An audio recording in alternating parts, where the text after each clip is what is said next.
প্যান্ডেলের ভিতরে যে 3 বোন আছেন, আপনারা আমি যা বলবো আপনারা তা উচ্চারণ করবেন।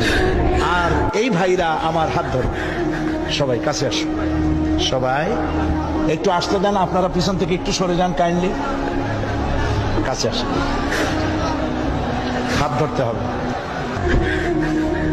একটু জোরে জোরে বলতে হবে, লা ইলাহা ইল্লাল্লাহু মুহাম্মাদুর রাসূলুল্লাহ।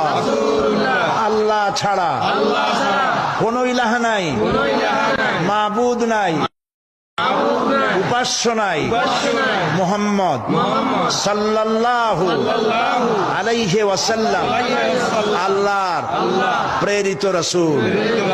আশহাদু আন লা ইলাহা ইল্লাল্লাহু